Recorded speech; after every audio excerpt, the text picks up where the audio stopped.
Hi, welcome back to Raunchy Reality Recaps. Now, in this video, we're going over Kim Zolciak, y'all, I can't pronounce anything, and then Kroy Bierman. Sorry.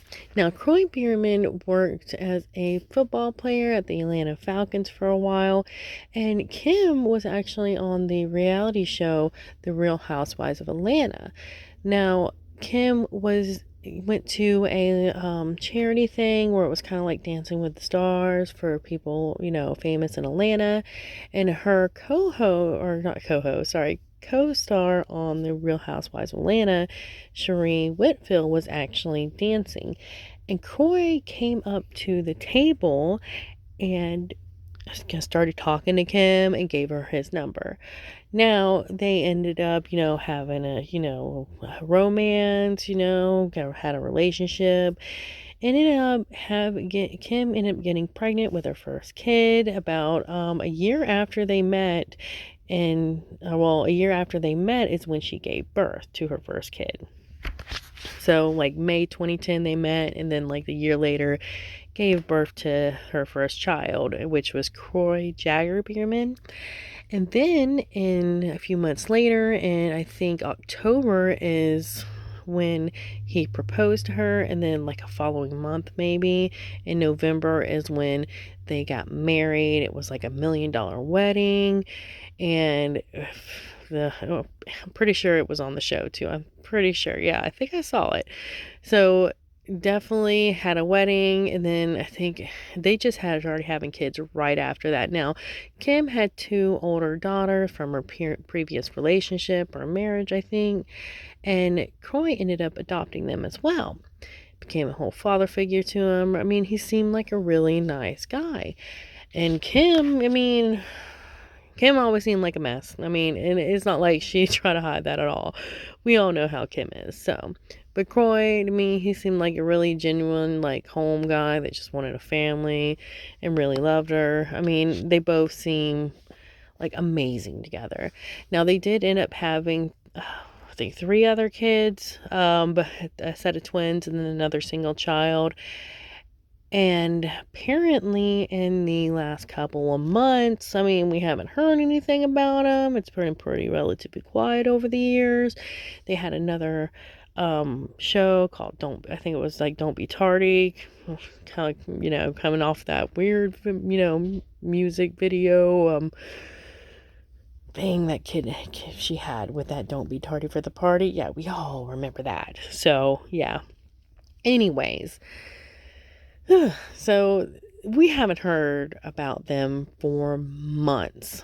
Or shoot, we haven't heard about them for years. But anyways, they've been going about their lives, but apparently in the last 3 months or, a few months, it's coming out that they're getting a divorce. Now, this is just insane. It started from like, maybe it's just for the show. Now it's like, dude, this is real and this is bad. So let's get into it. Now, since their marriage and the birth of their 4 children, it looks like they have gotten themselves in some financial issues. One was being where their house was sent to the auction, but it was actually saved at the last minute. Now, they also owe the IRS about $1 million. Now, on May 5th of this year, it shows that both of them filed for divorce. Kroy wanted sole legal and sole physical custody of the children, while Kim requested for joint legal and primary physical custody of the children, and she also requested for permanent and temporary child support and alimony because she was dependent on Kroy for support and maintenance. Now, since their actual divorce, it seems like things have been coming out left and right. It first started where Kim was requesting the court to make Kroy do a testing for, substances because she said he liked to smoke the green. Now, after that came out, it looks like Kroy started getting a little bit upset and is trying to fire back at her, and it looks like he brought out some of his own stuff because, if he was like, you're going to play dirty, I'm going to play dirty too, it looks like. So he brought out the fact of she has a gambling problem, and that one of month, I think it was April, they started out with over 170,000 in the bank and only ended up with less than 1,000 in the bank by the end of the month due to her gambling and spending. Now, woo, that is just crazy that you can spend that much. Now, I don't have the exact information on what was spent. Unfortunately, I don't have it in me to break it down. But there is a YouTuber called Chronicle Speaks, and she completely broke it down. She did an amazing job, and that's probably why she had so many subscribers. And y'all probably know what I'm talking about, because you might have came here from her channel. I don't know, or that you searched it. So go to her channel. I'll try to link the episode that she has on there alone, and it breaks down so much. And she did spend so much from, I guess, getting money transfers sent to websites, or it was crazy how much she spent on gambling. And it just amazes me that your house was up for an auction block. And it shows that you owe $1 million to the IRS. And I think it just came out as well that they had one of their cars, they're looking to get, the company that owns the car is looking to get that back because I'm pretty sure they leased it. And they haven't made a payment since September of last year. So you're telling me you have that much money to spend in a month, but yet your bills were all not being paid? It's just insane, y'all. Is that insane? That, I mean, I know the broke struggle, and yes, the broke live paycheck to paycheck. We got a few thousand in credit card debt maybe, but it's just insane to have that much money, because a lot of times with broke people, they're in that little bit of debt just to survive, to buy groceries so they don't starve. Get check loans, they check into cash just to buy groceries. I mean, the broke are broke because they're just broke, in debt because they're trying to survive most of the time. I gotta say, y'all, some of us have some things that we shouldn't probably have, but still, it's just amazing that you buy that much, live in that big of a place, and you drive that nice of cars, have all that jewelry, spend that much of it a month, and then your bills are still behind. You're getting stuff repossessed. You're almost losing your house. You owe the IRS. The IRS is somebody you want to owe. So it's just insane to have that much money in your bank account and still be that far behind in your bills. And be able, and it has to do with gambling because you spend that instead of paying your bills. So yeah, it's just, y'all, I went on another tangent, but yeah, it's just crazy. So with that being said, more information has come out. Now, since he let on to her gambling addiction, he also requested the courts to have a mental evaluation done on her for any mental issues or gambling addictions is what he's trying to get to. And then he's also come out and said that, she will just sit there. The most she has to do with her kids is letting her hit the spin button on the computer, I guess, for the gambling thing. And she feeds him chicken nuggets. Yeah, so he's coming out with a lot of specific claims, I see. And she's coming out with kind of, oh, he smokes that stuff, so he's not watching the kids good. But it's just insane, y'all. Now, it also comes out that they've been having the cops come to their house, which is for some annoying reasons, some non-needed reasons. One of them was being that Kim was not getting out the bathroom when I guess he was trying to take a shower. Now, this is just, you call the cops over this, and it's just insane. Again, I'm going to keep on saying insane because it is.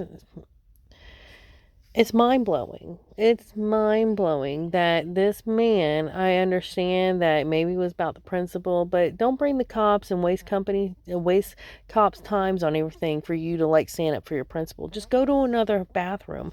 It's a huge house. You probably have like 10 of them. I don't know, but you have a lot. Just go to another bathroom. I mean, to call the cops for that is just simply ridiculous. You go to another bathroom and then you notate it. So that way you can take it to your attorney, because we know you got an attorney, because look at all that money you have, sweetie. We know you're hiring an attorney. You're not doing this yourself, okay? So take it to your attorney and be like, hey, this is what she did, and your attorney will find a way to, if he needs to, use that against her in court to a judge. He can tell her that. He can tell her what she's doing. Not that, hey, he was being just as stubborn as she is. Like, yeah, she started it, but you're being just as stubborn instead of being adult. Y'all both not thinking about it. So instead you wanted to call cops and have a cop waste taxpayers' time. That's what it looks like. So yeah, that part's ridiculous. It would have been better off if he just went to another room and let his attorney know what's going on, so his attorney can deal with it properly, because it's going to make you look bad. It is. It's going to make you look bad. So anyways, another one was, apparently Kroy has on video of her punching him the night before they filed for divorce. And I gotta look at the article, but I know cops called him, or I think it was the cop. He called the cops because, or I'm sorry, it's just so confusing, y'all. So Kim called the cops because Kroy hid, I think, a couple of her bags and her passport in a safe. Wouldn't let her get into it. So he was upset. Now Kroy held the bags because I guess they were worth a lot, and he didn't want her, getting rid of them. So that way, I guess when they divorced, they would be there to intake for, who gets what. So I get not wanting her to, get rid of the stuff and everything. But her passport, that seems a little bit, you're going too far. I mean, I get he doesn't want it, but again, you videotape the purses, videotape her with the purses the night before. The information's embedded into your video of the time and date, and hand it to your attorney. Be like, hey, she had these the night before. These are expensive. Now she don't have them. Now that we're getting divorced, you need to do something about this. Attorney, take it to the judge and say, hey, these were in her possession the night before. He thinks she got rid of them. And then, you know what? They'll probably just find out the value of it is and go off the regular value instead of, market value. But like I'm trying to say, anyways, it's really ridiculous the reason they were calling these cops, which it would have been better if they would just notate it and everything and get it to their attorneys. So anyway, yeah, what he did was bad that night. He shouldn't have done that. But apparently he told the officers, but he didn't want to press charges, that he has on video of her punching him in the head or something. So, the back of the head. So there's that. So that's as much information as I have right now. I might be missing a few things, but I haven't been updated on it. This is the first time, so I figured I might as well just get everything in there in case y'all miss something, in case you don't know what's going on. And then from now on, we'll just have like regular little updates like I do with Sister Wives, because you know me, I'm not sitting there explaining the whole Sister Wife story. Y'all know that. So with this one, I figure let's get you up to date, and then once, because I don't think this is the end of it. Now I know, so I know there'll be updates. Now, just to say that, I know some people at the beginning thought it was maybe for the show, but seeing how much they're going to be looking in a court of law, because they have taken this to court of law, I don't think they're dumb enough. I mean, I think they're dumb enough with some things, but I don't think they're dumb enough to sit there and do all this for a show. So I think this is all real, because if it was, for the show, I don't think I could say all that bad stuff about my kids' parents and do all this for money. Like, knowing my kid's going to see that. I think they're too much into themselves right now to worry about what's going on with, how this is going to look in front of the kids. And I think it's just because their reaction, because they're actually mad at each other going through the divorce. But I don't think you can really just have no conscience just to like fake all this for money and do all this to your kids, So, yeah, I hope not. But, I mean, really, it's a bad situation either way you look at it. But I'm rambling. So, y'all have a great day. Like, tribe, share.